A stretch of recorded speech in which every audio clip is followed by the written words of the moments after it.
right. Hello, hello, hello, hello. I cannot believe we're on the last day. So here's what I will say. If you are late to the game or you had to hit the reset button on your eCom Sellers Mastery, it's okay. You're all right. Start with video number one and move forward. But today is the last week of the 12-week series. And my hope and my prayer is that the information that we shared has been extremely helpful to you and that you've been able to use it to help grow and propel your business. Okay? That's my prayer. That's my hope. That's my wish. That's my dream. So we are going to go ahead and get started. I am so glad that you are here. Let's see if I can get my screen to cooperate today because the other day I was not having much success. Me and Zoom were going through an update and Zoom was kicking me out of everything. So let's hope that now that I have updated that it actually cooperates and works with me. All right, this is Nicole Whitlock with eCom Sellers Mastery, and today is the 12th week or the 8th session of the Amazon 90-day game plan. And so over the last 90 days, we have covered a lot of amazing content. We've talked through helping you get started in the business. The first two sessions were a lot of information was covered. We talked through helping you scale your business. We talked about niches. We have covered so many things. We've covered bundles. We've covered outsourcing. And so I hope that this information has been helpful to you. I hope it's been a blessing to your business. I hope that you've been able to take action on the information that we shared. We gave you a list of some wholesale suppliers to go and work on getting approved and or purchase inventory from to help you get ungated. We covered so much information, and I still want to encourage you, if you have questions, things you want to talk about over the next 2 weeks, make sure you join our Q&A sessions. They are every Tuesday and every Saturday. So Tuesday at 9:30 p.m. Central Standard Time and Saturday at 2 p.m. Central Standard Time. Today, I will be manning the Tuesday session. So again, if you have questions, you can always ask me. You can ask them in the chat, but we are so glad that you're here. So let's get started. So we always start off with reviewing your why. This time of the year, especially now more than ever, is a time in which you need to be working on building the muscle of consistency, the muscle of focus, and building the habits that are going to be necessary to take you into Q4. So as of right now, even though I don't know when you're listening to this recording, we are technically about 6 weeks from, or maybe 7, from the start of Q4. Q4 is October, November, December. I technically start my Q4 in September, and then I continue it on until the middle of January. But the real definition from retail standpoint of what they consider Q4 to be, it's October, November, December. So with that in mind, if you are right before a Q4 or right before a major holiday where you can sell a lot of inventory that's tailored to that specific holiday and or event, then make sure you have built the habit of consistency that's going to help you to be able to be profitable during that time. The other thing about being consistent is actually going to help you to be able to see inventory and money every single time you walk into a store. Whether it's walking into a store or actually doing online research, you will be able to look at an item because you've been so consistent in your selling. You kind of have some ideas on what might be moving, what is moving, what holiday is coming up. And it actually just helps you to see things differently. It's like taking the red or the blue pill watching The Matrix. You know, the blue pill, the red pill. And so you see things differently after you take the pill. And that's the goal, is to be able to increase your awareness on what's profitable, what's doable, what can help you make money. So as part of that, you know, on this journey, there's going to be some pitfalls. There's going to be things that are going to happen. There's going to be things that are going to piss you off, frustrate you, whatever the case may be. You know, Amazon has been a little weird, more than a little weird over the last 4 to 5 months. And they're probably going to continue to be weird because of the fact that right now, as you're listening to this recording, we're in the middle of COVID-19 still. And there are challenges with scaling the business, getting the operations to run smoother in the middle of a pandemic. So they're making adjustments, and this is a different experience for everybody. So that having an idea of what your why is, why are you even doing this business? Why would you even consider subjecting yourself to the frustration? That why is so important. It is so important as part of this journey. So having that top of mind when you get up in the morning, if this is your full-time 9 to 5, you get up, you look at your why, you do your morning routine, whatever it happens to be, meditation, prayer, yoga, drink your coffee, stare out the window, look at the birds, whatever it happens to be. And then before you start work, before you in your mind mentally clock in to do the job, make sure that you know why you're doing it, because there's always going to be some level of an obstacle. I can't tell you when the obstacle is going to show up. I can't tell you what the obstacle is going to be. But when you're in the retail industry, which is what you are, you're a reseller in the retail industry. People return stuff, people cancel stuff, people make false claims, things arrive not in the state in which they were shipped. Things happen.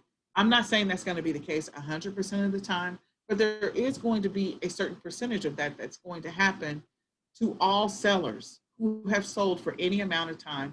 It's going to happen. For some sellers, they don't experience it as much as others. For others, right now, it feels like it may be happening a little more frequently than the norm. But knowing your why is going to help you to be able to overcome that. It's going to help you to be able to refocus and not allow, I always say, don't let them steal your joy. Don't let them steal your joy, your glory. This is your business. You are a business owner. You're an entrepreneur.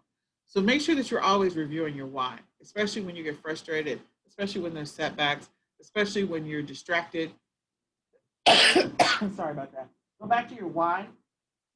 So then that way you can be focused 100% on what you're doing, why you're doing what you're doing, and whether or not you want to continue pursuing it. Because I think e-commerce is an amazing way to make money, and there's so many different ways to do e-commerce. Make sure you're also following your schedule. That one is a big one because there's a lot of people that they randomly do this business, they're haphazard about the business, and you need to be consistent about the business. So if you didn't build your schedule, I think in workshop number 1, we actually take a deep dive into building your schedule, and we talk about it again in workshop number 2 and just a little bit in workshop number 3. So go back and watch those and make sure that you've built your schedule and that you're following it. The more you follow the schedule, the more the schedule will reward you, because what that schedule does is build the habit, and the habit builds the consistency. And that's what you need. It builds the muscle that's needed to continue to do this business. So along this journey, the goal was to get to either 2,000, 4,000, or 6,000 in 90 days. We gave you a boatload of tips at the beginning of this to help you to get to those numbers. We gave you methods to track that. I have no idea what your ending numbers are. And if you're starting all over again, because you have access to this. If you're an eCom Sellers Mastery member, you can go back and rewatch this and start your 90 days all over again. As a matter of fact, you can start a 90-day challenge every 90 days if you wanted to, and literally just go through it over and over again until you have gotten to the place where you want to be. It is realistic to get to $6,000 in payouts every 2 weeks from Amazon. I personally know people who've done it. I've done it. And so I just want you to know it's possible. I also want you to know that there are other platforms in which you can sell on. So this profit number could be a combination of not just Amazon. It could be a combination of a couple of different platforms. So yeah, just don't overlook that opportunity to sell on other platforms to reach your goal numbers. It might be a mix of doing Amazon and eBay and some mobile apps. It may be a mix of doing Amazon and Shopify or Google Shopping and selling on Facebook garage sale groups. It may be a combination of any number of things, but the goal is to get that revenue. It could be Etsy or it could be Walmart. So again, the goal is to build the muscle of consistency, get the habits going, and then get to those numbers. So the majority of this particular workshop and series was focused on Amazon. but I need you to know that this can apply to any other platform as well. So last workshop number 7, the last workshop was 7, we focused on outsourcing. So my question to you is, did you research getting a VA? We gave you a couple of different places to look for a VA, a couple of different methods in which to search for one. Did you research using a prep center? Did you get an account created? Did you find a prep center? Do you still need to find a prep center? Did you start creating your training videos or your standard operating procedure videos for that VA? Did you create your prep center account? And as always, how many listings did you create? Because the goal is to always have a number of listings that you created every single week. Have you been tracking your profit numbers? How many sales did you have this week as compared to last week? Did you improve week over week?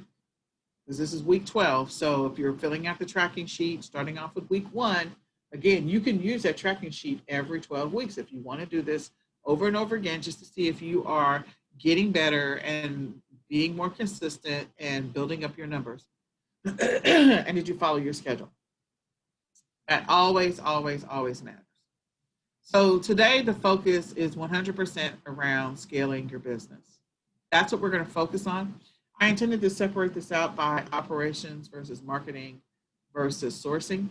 So I will mention as we go along, if you're taking notes, which one of these is more of an operational thing, which ones are more sourcing related, and which ones are more of a marketing and strategy related. So reinvest your profits over the first 3 to 6 months. It's really about reinvesting your profits and building that habit of consistency of reinvesting over time. I don't know if any of you have read the book, The Compound Effect. It's a great book. And it talks about the power of compound interest. And so the more money you reinvest back into your business, the more chance you have of that business rewarding you or paying you back. So every time you get paid, the goal is not to pay out immediately, especially right now. Because again, you're about 6 to 7 weeks from the start of Q4 as of right now. So if you are 6 to 7 weeks away from whatever the next major e-commerce selling window is, then you really want to reinvest as much money as possible into that.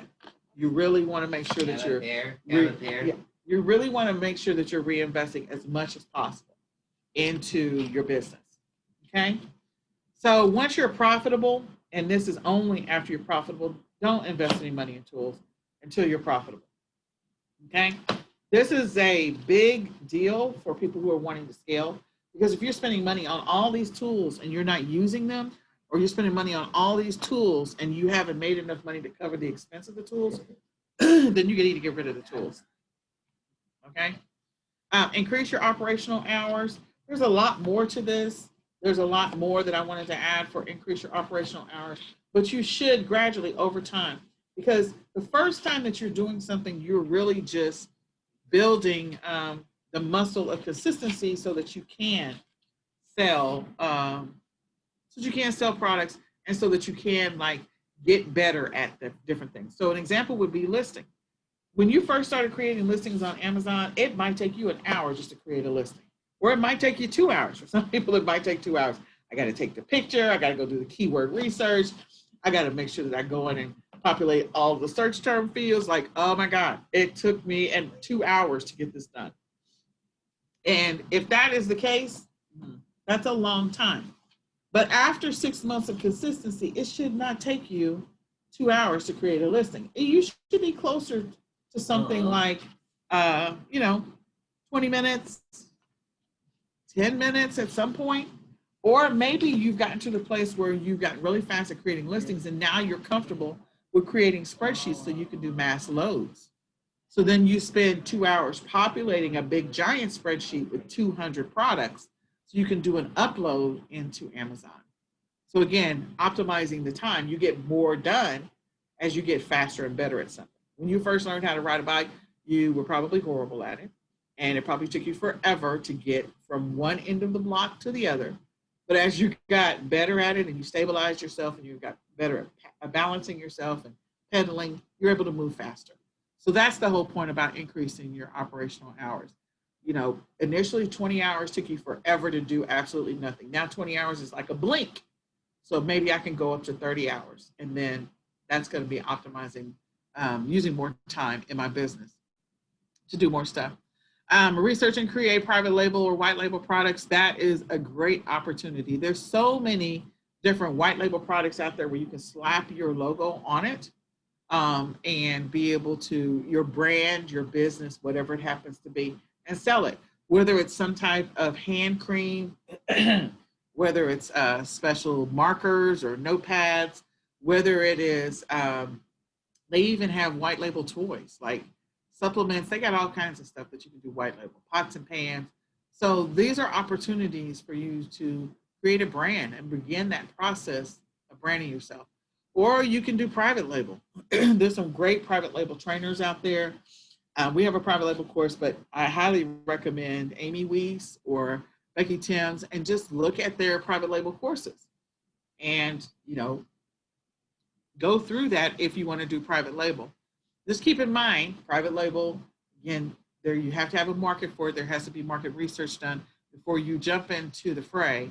But that is recommended so that you can be successful. Some people hit it out the park right off. Other people stumble a little bit until they get to a place where they're making some money. So keep that in mind. Then focus on niches. Concentrate on some niches. Find a market that needs to be served. So I always use the dog leashes, people who have small dogs who walk on the beach. Like that is niche down. People who are staunch Republicans, staunch Democrats, people who are, these are passionate topics. People who are atheists or Christians, people who like motorcycles or prefer trucks. You know, there's people that are passionate about different things. Dog lovers, people who have special needs kids, people who have aging parents. So there's a niche out there that needs to be served. And there are people that are selling successfully in niches. That's all they do. And you can combine number 4 and number 5 to do private label in niches, okay? And target that audience, or white label in niches. That could be your whole thing, is that you have a private label product in a niche. That's it. Diversify and sell on multiple platforms or via multiple e-commerce methods. That one is such a big one. So we talked about selling on multiple platforms. We've talked about it throughout this whole thing. And so consider creating an account. 6 weeks. You had 6 weeks. So maybe take on one new platform every 2 weeks, so that way in the 6-week period, you have at least gotten really familiar and somewhat comfortable with at least 3 additional platforms in addition to Amazon. You take on that strategy, that's a great way for you to maximize your profits and to also sell inventory that may not be moving as fast on Amazon and or cross list items. Optimize your ROI, definitely. Look for ways in which to save money on acquiring inventory or getting inventory for free. This is a great time to reach out to people that you know who may have some stuff in their house that they haven't gotten rid of or haven't donated or whatever the case may be, or they were saving it for maybe a church garage sale or something else. This may be a great opportunity to grab some of that inventory as well, and sell that for capital, especially right now to raise money to acquire more inventory. So make sure that you're taking those steps as well, that you're investing time in getting rid of stuff that you already have, and that you're looking for ways to save money on acquiring other inventory, coupons, cashbacks, whatever.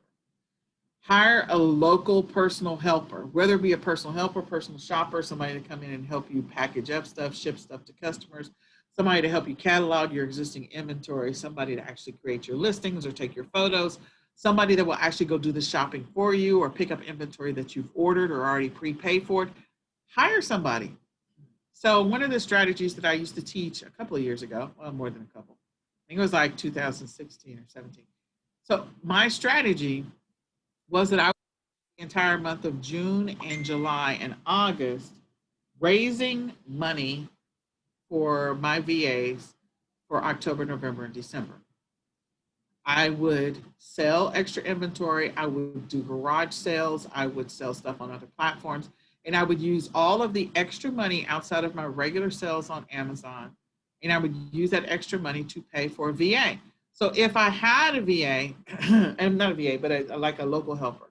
So if I had a person, let's say I was going to pay them $10 an hour to work 10 hours a week.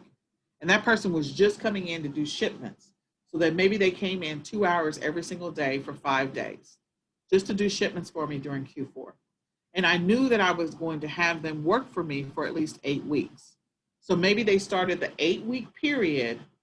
They started the second week in October, and they continued working through the first week in December. That's a full 8 weeks. So if I was paying them $10 an hour for 10 weeks, for $10 an hour for 10 hours, that's $100 for 8 weeks. That's $800. So that's what I would pay them. I would have that $800. I will have made that money in June, July, and August. I will have made the $800 so that way, when October came, I didn't have to worry about whether or not I had enough coming back in my profits. I will have already prepaid this person. In other words, I'm holding on to the money I'm paying him at the end of each week, but that is money that I've already got reserved. I made the money already. I didn't have to take out a loan. I didn't have to borrow any money. I didn't have to do anything else. I was strategic in June, July, and August to raise that money so that way I could cover that person during October through December. Another thing, I would sometimes do it for 2 people. So I would have one person come in and take my photos and take the pictures and create the listings, and the other one would do the shipments. And so they would each work 10 hours a week, 2 hours a day, 5 days a week. And then I would still work in my business as well. So I would have 4 hours worth of help every single day, 5 days a week. And it's a great way to do the business. So think about that for next year. Think about what you can do to ramp up for Q4 and how you could be raising money in advance. And anything that was over like the 800 or the 1600 that I needed, I would use that 100% for inventory. 100% of it went into inventory. So I was hustling hard when everybody else was sort of relaxing and taking breaks over the summer. I was hustling super hard in the summertime because I would use that time to actually raise extra money. Create your own website.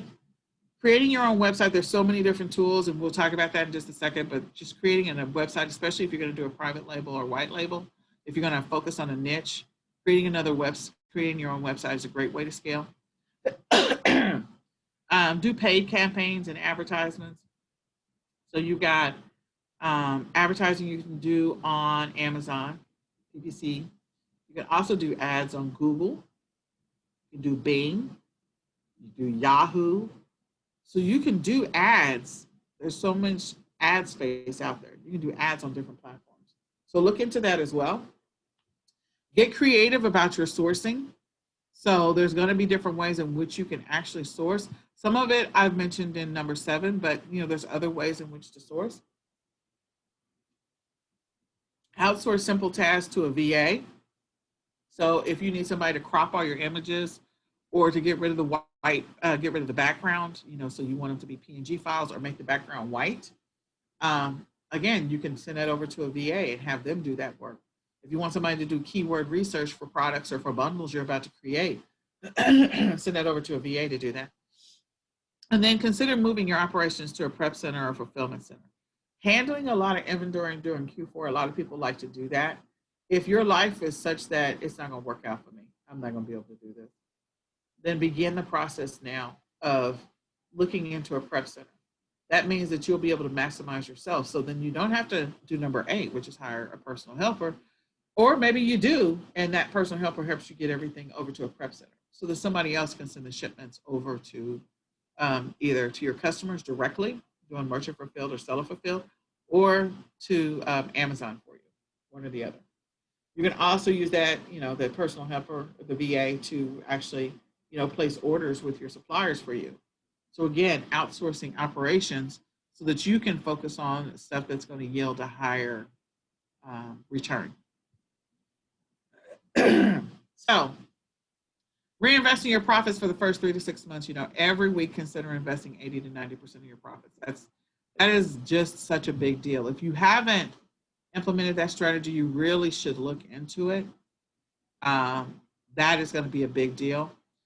And like I said, after a period of time, scale back. But I would, if you have another source of income, to really kind of pull the trigger and fire your boss. If you're in a situation where you want to fire your boss, I would really reinvest 100% of my profits, if not 80% of my profits for the first 12 months, so that you can continue to scale, so you can pull the trigger.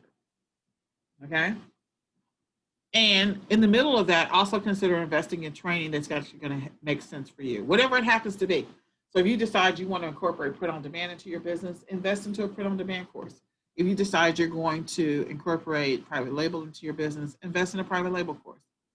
But invest in something that's going to actually make sense for your business.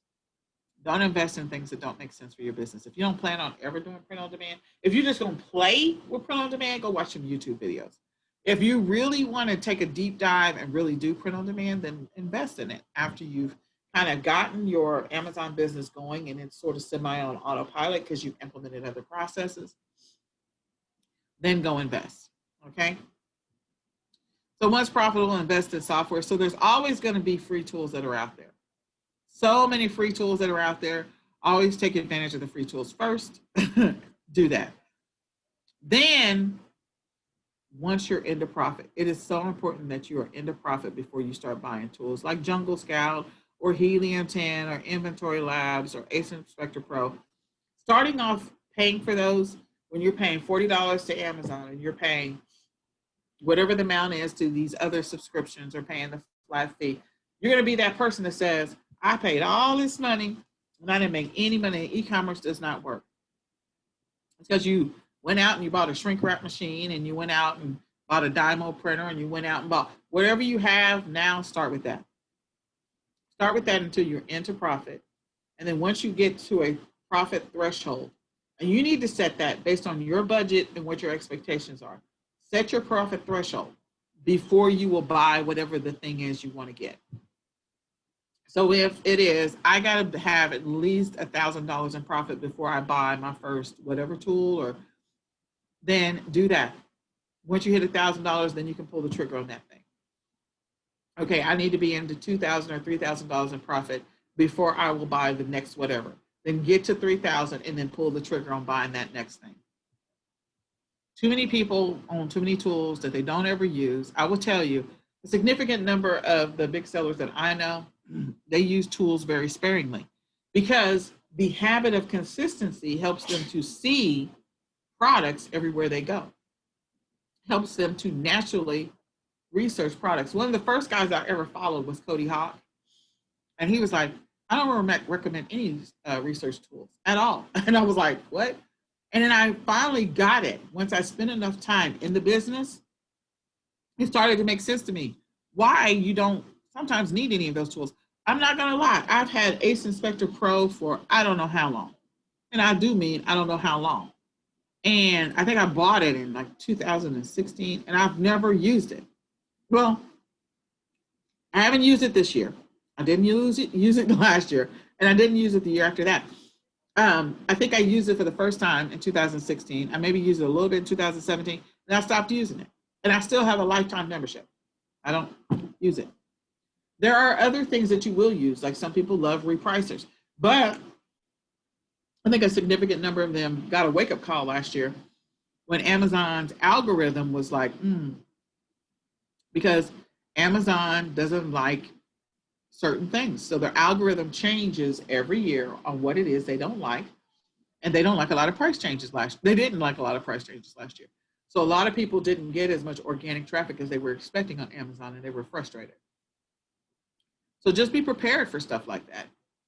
Okay? But figure out which tool you want to invest in. I'm not saying don't get those tools. I'm just saying, be in the profit first, do research. If it makes sense based on your model, then buy the tool that makes sense for your model. Okay?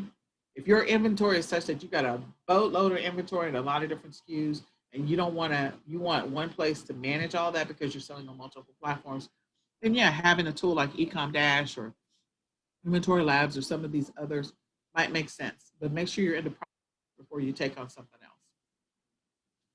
So increasing your operational hours, I really want to say increasing your, not just your hours, but getting more efficient at things. You should have a monthly goal of something that you want to get more efficient at. Because the more efficient you get at it, if something used to take you 2 hours to do and now you got it down to 30 minutes, that means you just gained an hour and a half that you can invest in something else. Maybe you're going to invest that hour and a half into product research. Maybe you're going to invest that hour and a half into scanning products or doing online research. Maybe you're going to invest that hour and a half into creating standard operating procedures so you can outsource some operational stuff to a VA. So again, get more efficient at things.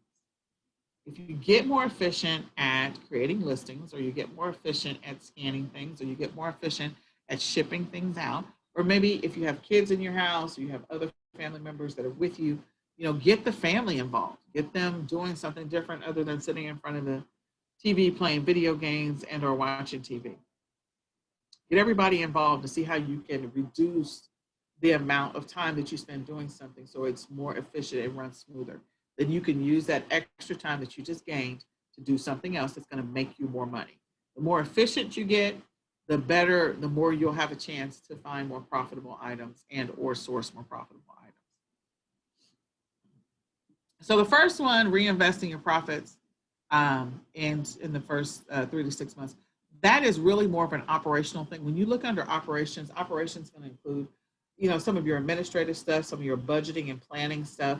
So definitely I would classify that as operations. The next one, bullet number 2, which is using profitable tools or finding tools. Definitely, again, that's an operational thing. That's an expense that falls under budgets. So reinvesting is under budgets, software is under budgets, and then your hours of operations under operations. So this whole first page is like, these are all operational things, improving, enhancing, making your operations better, and or managing your budget based on how your business is operating.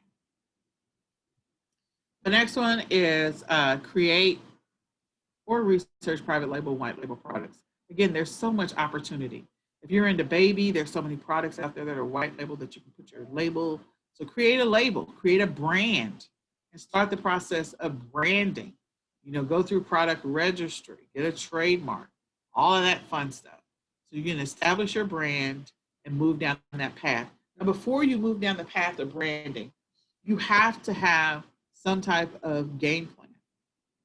What is your long game versus just, I'm going to do this randomly because this is what I want to do. I never recommend that anybody runs their business without knowing what their end game is.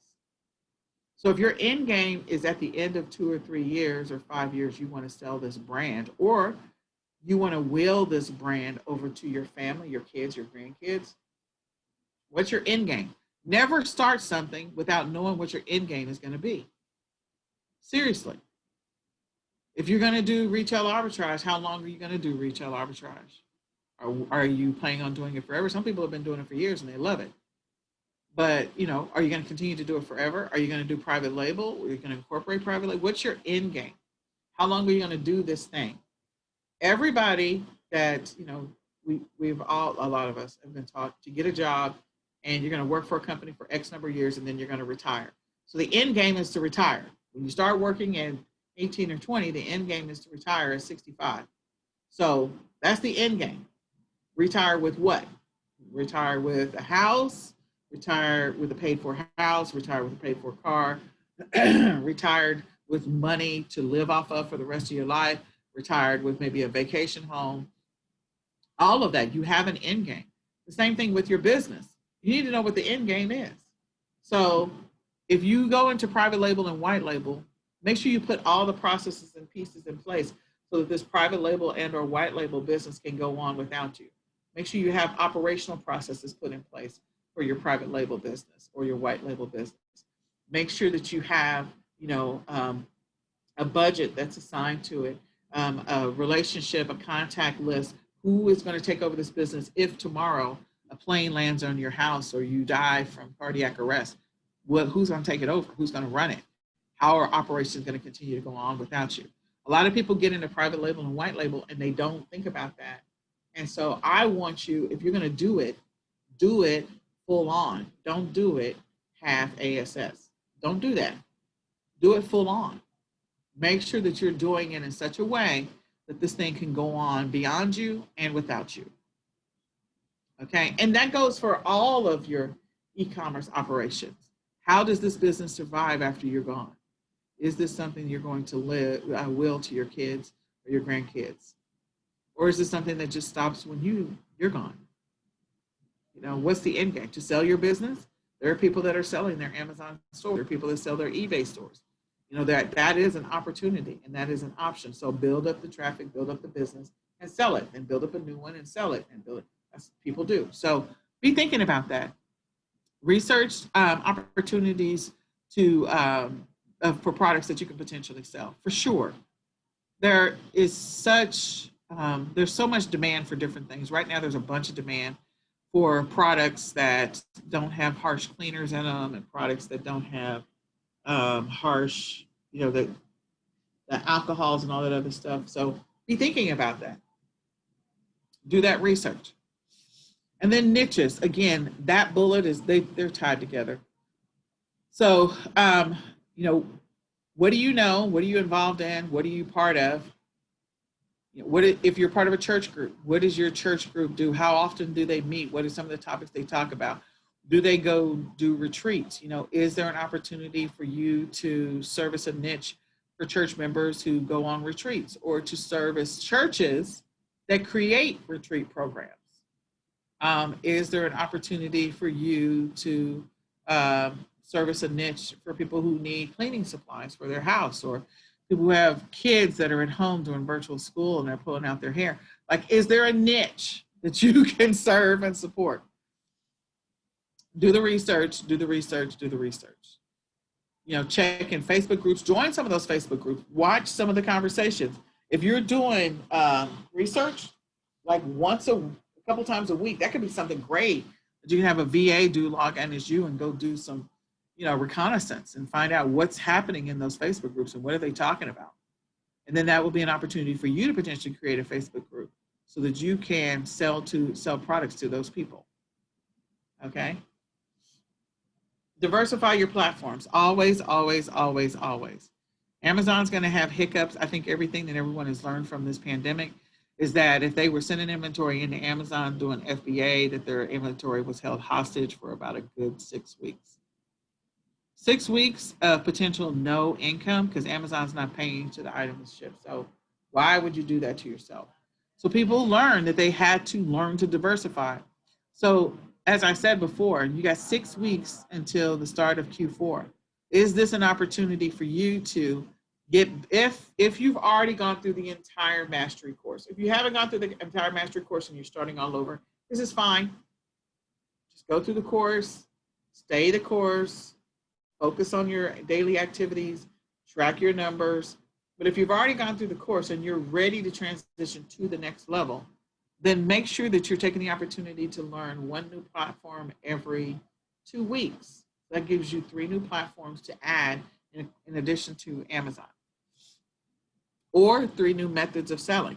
So, you know, consider selling on Walmart, consider doing print on demand, consider doing some drop shipping, although drop shipping right now is a little touch and go sometimes, and so that's a little challenging for some. Not always. Actually, print on demand is too, depending on what you're doing print on demand for, because everything is in flux. Sometimes shipping is delayed, but make sure that you're exploring other opportunities. Where else can I sell my items in addition to Amazon? Can I cross list onto other platforms in addition to Amazon? Am I putting some of my listings on Pinterest? Hello. Pinterest is like an opportunity just waiting to happen. So create a board of products that you can sell, that you're selling in your Amazon store, and put them on Pinterest as well. So be thinking about that. This is your opportunity. Some of the platforms are going to take longer than 2 weeks to learn or to master, but if you say that you're going to commit to 4 hours a week, that's not 4 hours, 20 hours a week in your e-commerce business to just do listing and shipping related activities, then I would add another 2 hours or 4 hours somewhere in your week to learn and focus 100% on learning Facebook Marketplace or learning Etsy or learning Bonanza. We have a Etsy training in our back office. We have Mercari and Poshmark training in our back office, and we have Walmart. If you're part of the eCom Sellers Academy, we have Facebook Marketplace coming up, and we also have Bonanza and Google Shopping coming up. But we do have the training for Etsy right now, Poshmark, Mercari, and Walmart in your eCom Sellers Academy back office if you're an Academy member. If you're not a member, go ahead and join, and you can gain access to that training as well. So we just want to encourage you to take advantage of selling on those other platforms and learn how to do it. But add an extra 2 hours or 4 hours into your week to learn that. And then, some of them are going to take a little bit longer. It is a learning curve, so you'll be slow going. But the key is that you're working on building that muscle now so that you can pick up a little momentum every single week as you get into October, November, December. So that by the time you get closer to Black Friday, that you really are super comfortable with Walmart, or you're super, super comfortable with Mercari and Poshmark. So you're ready for the windfall that Black Friday, Cyber Monday is going to create. Okay, going back to these three. So the first two are really around sourcing. They're sourcing related activities, and they're really around sourcing. The last one is really around around operational stuff. And so, because you're diversifying to sell on other platforms and sell different methods. So that means you're going to have to go through a training activity. You're going to have to get familiar. You got to set up accounts. It's all of that, getting all of that going. So it would fall under the operations umbrella. You have to figure out how you're going to work that out from a scheduling and a budgeting standpoint. The next one is return on your investment. I cannot stress this enough. Don't pay full price if you can. Just don't. Never, never, never pay full price for anything. There's too many opportunities for clearance. There's stores going out of business, unfortunately. People are losing their jobs, and I hate that. But clearance, liquidation, store closings, go look into those. That's a great opportunity to dip your toe into that. So if you want to dip your toe into liquidations, again, you're 6 weeks out. So start the process now. Instead of maybe adding another platform, maybe you're adding a new method of sourcing. So if that's the case, choose that over adding another platform. And go ahead and dip your toe into researching, learning about liquidations. We do have a training coming up in the next 12 months on liquidations, but not right now. Clearance, we have amazing training in our back office that was done by Tony on coupons and clearance and cashbacks and rebates and gift cards. So Tony's is like one of the first trainings. It's like 3 workshop sessions. And so go look at that if you can't remember, what to do if you're part of the academy. You can go through the cashback and the coupon and rebates so that way you can maximize those items. And then hiring a local helper. Again, I mentioned so many different things that you can have that local helper do for you. If you want to have them come in just specifically for Q4, that's an option. If you're not comfortable with them coming in for Q4, or maybe you create workspace in your garage, because as you go into October, November, December, it's cooler. I'm in Texas, so going into my garage right now, everybody would die because it's just way too hot. But as you get into October, November, December, it starts to get cooler. Having somebody come and work in your garage may be more feasible depending on where you live. So that way you don't have to have them in your house if you don't feel comfortable. But yeah, students are looking for ways to make money because some of them, their parents are like, no, you're not going to go work at McDonald's. You're not going to go do this. You're not going to do that. So this is a great opportunity to reach out to some high school students that you know that are looking to make some extra money. They could do work for you instead. Young people at your church. Again, there's Thumbtack, there's TaskRabbit, there's all these other sites. So place some ads, do a post on your Facebook wall. If you're part of a community, mention in the community, hey, I'm looking for a person to do these things. I'm looking to hire somebody 10 hours a week, $12 an hour, whatever your hourly rate is. You're going to work for 8 weeks in my business or maybe 10 weeks in my business. But make sure you have the money to meet the commitment. So have that money put aside. So start working on that money now so that you have it available, put aside. A great way to do that is to sell stuff that you already have that, just been sitting there on the shelf. And it's like, okay, I'm going to go ahead and sell this. So list it and take every single one of those dollars and put them into that pool so that you have that money available. Creating your own website, Shopify, WooCommerce, BlockCommerce, BigCommerce, Wix, Weebly, all of those stores, those are all storefronts. Great opportunities to have your own store, especially if you're going to do the branding thing. If you're going to do a specific branding, that's great. If you're going to do a specific niche, that is great. If you're going to be random, I don't necessarily recommend a store if you're just random, if you sell a little bit of everything. But if you're going to niche down on some specific things, then yeah, create a storefront. That's not going to hurt you. Now you're going to have to do some keyword research. Again, maybe you hire a personal helper to help you do some keyword research, or maybe you outsource that to a VA to do some keyword research. Make sure that the name of your store is something such that you don't have to worry. It helps you with SEO, search engine optimization, so that people can find you. Make sure you create a Facebook page, because here's the deal. When you create your own store, just know that you have a boatload of free advertising. You can create a Twitter account, Facebook account, Instagram account. All of those are free. You don't pay for those. Pinterest page, YouTube channel, Snapchat, TikTok, all these platforms, okay? So make sure you are everywhere when you create this store and what the store is about. And don't overlook the opportunity to make sure that you get listed in Google, like Google Maps and Yelp, and I'm trying to remember the other ones, so people can find you. Wikipedia, it's not Wikipedia, it's Wicca, I forget what it is for businesses. But anyway, make sure you're findable if you're going to create that store. But before you do all that work, remember, always have the end in mind. What's your end game? What's your long game? What are you trying to accomplish? Is this something you're just going to play around with and see what happens? Don't go set all that stuff up if you're just playing around just to see what happens.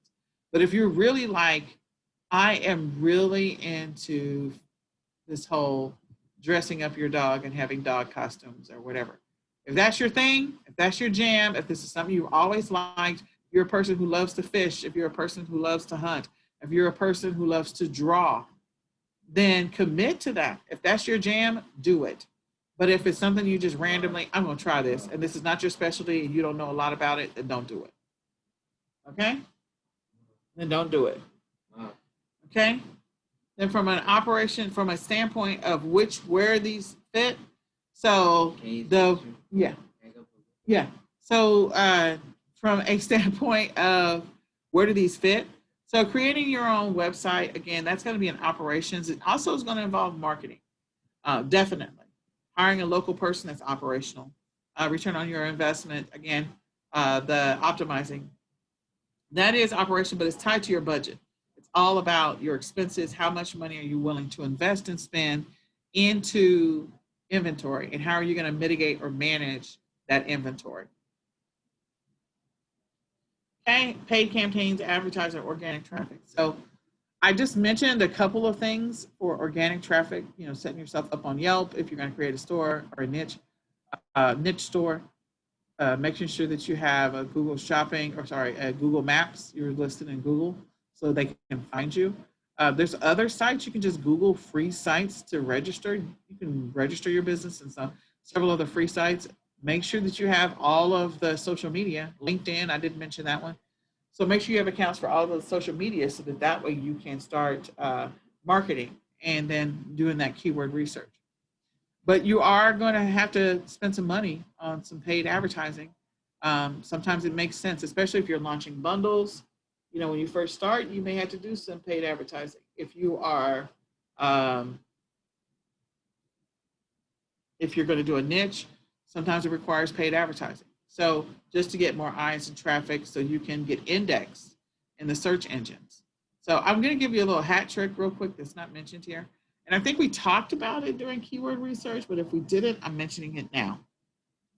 So one of the things that you can do is you can take your link, in addition to running it through Pingler and Ping Farm to get some organic traffic, is you can also share your link out to different Facebook groups and or different forums, and also with family members, and say, hey, I just started private labeling this product. Tell me what you think of this listing. And just put the listing link and then let everybody from everywhere click on it. So if you're part of neighborhood, let them go look at it. Say, hey, I just created this private label product. I'm really looking for some feedback, and just put it out there. And then let people click on it. That's going to help you get indexed really fast. If you did a really good job with the keyword research and you have some really good keywords in there, you're going to get indexed really fast in Google, which is going to drive you more traffic. So you can use that strategy, give it to family members, put it in like Nextdoor is one of them, put it in Facebook groups that you're a part of. Maybe you're part of a mommy Facebook group and you have a private label product that's catered to mommies, then put that out there and ask for feedback. Now you will probably want to get the okay from the moderator and or admin, but again, putting it into Facebook groups, and then maybe create your own Facebook group and invite a bunch of people that you know into that. Say, okay, I'm creating and launching some products. I really want you guys to take a look at it. And what that does is Pingler and Ping Farm pings your listing so you can index faster, and having other people pull it up helps you to index faster too. Especially that works really well when you're doing bundles. Okay, sourcing. I don't know what's going on with me and my throat today. My allergies are killing me, so I need to take an allergy pill after this. But trade shows, I know that there's a boatload of trade shows that have been canceled right now, but in the future, that will not necessarily be the case. If you are part of any vendor Facebook groups, any trade show Facebook groups, then they still have stuff that they're putting out there in those private Facebook groups that are vendor or trade show based. So go and look in those Facebook groups and see if there's products in there that you can source from. Oh my gosh, some of these people have some amazing stuff. So go take a look at that. Flea market related Facebook groups, go take a look at that. So look at those Facebook groups and see if there's products out there that nobody's really paying attention to, nobody's really done anything with. The more you can help local, the better it's going to be for you. These could be products that you sell on Amazon. These could be products you sell on eBay. Maybe you sell them on Facebook Marketplace or some of these other platforms. But it's all about getting you capital, getting you income, so getting you profits. So if you can acquire from them, negotiate with them, and get it at a manageable price, reduced price, special price, whatever, and then sell it on another platform, do that. A VA, I talked about that, the things that a VA can do for you, creating listings, cleaning up images, doing keyword research, doing product research, going to go do product research on niches. So if there's 5 or 6 different niches you're really interested in, send that work over to a VA and have them do the research for you on those niches, what products you can find, where you can get them from, what distributors, what wholesale suppliers you can get them from, what accounts you need to create, what the price points are. Have them do all that research for you, all of it. And then move your operations to a prep center. That is always a great opportunity. Whether you choose the prep center we recommend or some other prep center, choose a prep center. Amazon is going to continue to have whatever challenges they're having. Right now, we have people on our team that Amazon has just now checked in their inventory, and it was 4 weeks ago. It was sent 4 weeks ago. So that means that as part of Q4, things may still not be running smooth. Amazon may still be working through all of their kinks. And so the prep center can move a little faster because they're not a big conglomerate. They're a small operation. So they can move a little bit faster. They can't control what happens with USPS, UPS, or FedEx. But what they can control is getting your inventory checked into their warehouse, and they can control getting your inventory shipped out to your customers. So do merchant fulfilled and seller fulfilled, let them handle it. If you're ordering inventory from a distributor or wholesale supplier, have it sent to a prep center. And then once it's sent to that prep center, then have them fulfill it. Now you want to find a prep center that has an API, it's an integration, application integration. The key to finding that prep center is that if you're going to sell, if your platform of choice is going to be Amazon, make sure they have an API to Amazon. If your platform of choice is going to be Walmart, make sure they have an API to Walmart. If it's your platform of choice is eBay, then make sure they have an API to that. The reason is because if they don't, then you have to notify them whenever there's sales. You have to create a process with them, and it could be just an email notification that you got to sell. You can just forward the Amazon or eBay or whatever email notification, and they can fulfill the order. But if they have an API, then they get notified, and they can just go pull the inventory off of the shelf for you, send it to the customer for you, and you are 100% hands off. You don't have to do anything. Your job is just to list, list, list, list, list. And we know that listing is the income producing activity. So make sure that your prep center, you do enough research on it. Make sure the prep center is at least 5 years old or older. Check what the ratings are for that prep center. Get feedback from people who've actually used them. And then, make sure that they have some APIs. If they don't, you're going to have to forward those emails. And you can have a VA do that for you if you need to. Okay? So we're towards the end of this awesome workshop. I want to open it up to questions. If you have questions, let me know. Type them in the chat. I hope this was a blessing to you. Tell me in the chat, has this been helpful to you? Has this been a blessing? Have you been able to use any of this to help you scale your business? What have you implemented? Would you recommend this workshop to anybody else? Is there anything in this workshop that we didn't cover that you wish we would have? So put that in the chat so that we can address that and or answer any questions. So the thing I want to do is I want to tell you guys, you got to invest in yourself. Make sure that you invest in things that are going to help you grow and scale your business. There's going to be all kinds of things that are going to help you. One of the biggest ones is that a lot of people get stuck in their mindset. And so I do recommend that you guys read entrepreneur or business books. Make sure that your business is sound and that it's solid, so that if anything ever happens to you, your business can go on without you. Make sure that you do go ahead from here forward, create a 12-month schedule, 12-month plan. So if you put together your 12-month plan instead of the 3-month plan, you'll really have a bigger picture of when you want to scale up, when you want to scale down, when you want to bring people into your business, when you're going to let people go. So you have that whole strategy of, I bring people in for 6 weeks. I bring people in for 8 weeks during Q4. I bring them in for 2 weeks to help me with Easter. I bring them in for 2 weeks to help me with back to school, whatever it happens to be. You can have all these ebbs and flows so you can find permanent resources that will come in and help you, and they know your operations and they can just jump in, do what you need them to do after you've trained them. Get those standard operating procedures in place. Start prepping for Q4 right now. I don't care when you listen to this. You should always be prepping for Q4, even if it's January. You should be prepping for Q4 if it's March or June. You should always be prepping for Q4.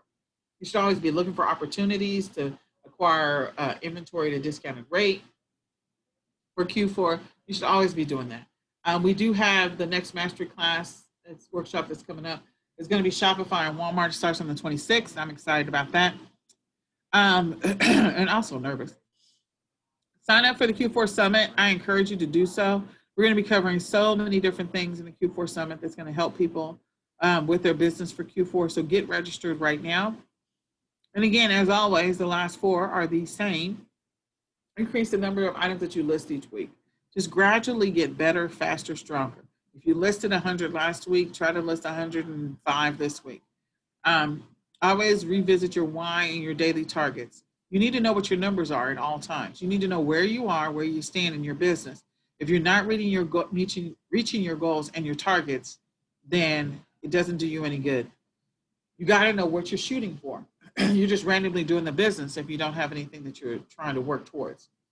So like in a company that you work for a company, you give yourself a people company management does a review. You should do a review of yourself. Have you been reaching your goals? Have you been, how would you rate your performance? And if you would not rate your performance well, then that means that you have an opportunity to improve. So think about it from that perspective.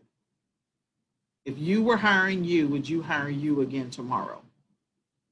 So if you look at your operations and you would not hire you again tomorrow, then you've got to change something. You got to gradually get better, even if you're only improving one new thing every single week incrementally. All right, and rewatch this video.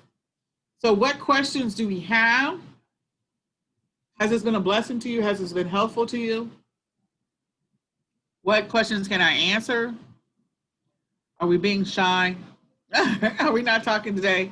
Is everybody asleep? Is there anybody still out there? Who is still out there? Who do we have? Who is still listening?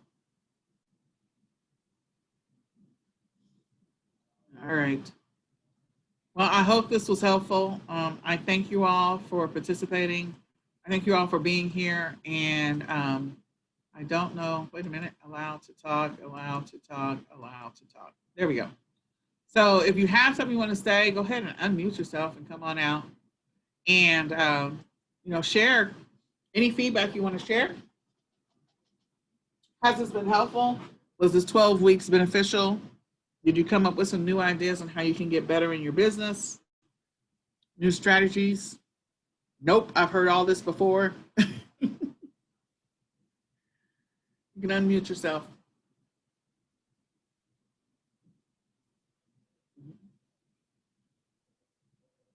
Yes, so the next 12-week course is going to be Walmart and Shopify. And so that's the next 12 week, and it starts on September the 26th. And then after that one, I believe we're doing Facebook Marketplace, Google Shopping, and I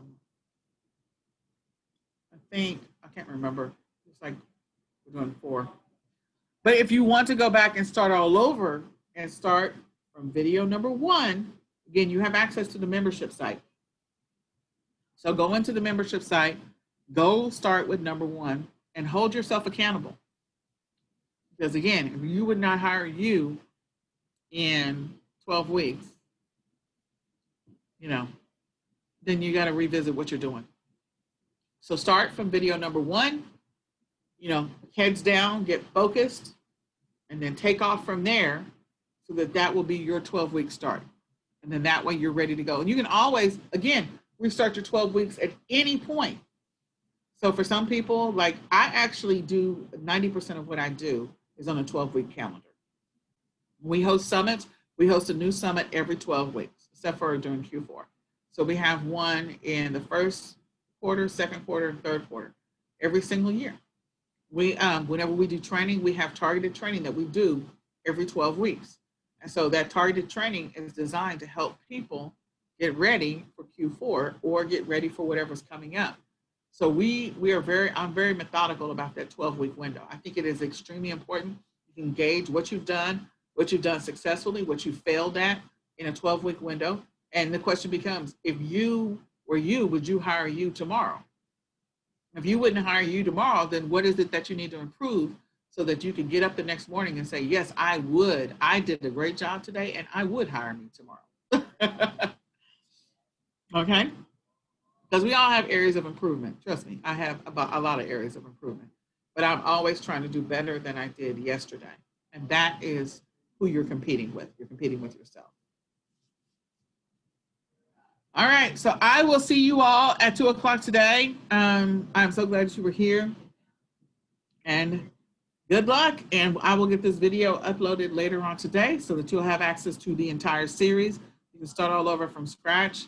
Don't forget to register for the eCom Q4 Summit. Invite others to register for the eCom Q4 Summit. It's going to be amazing.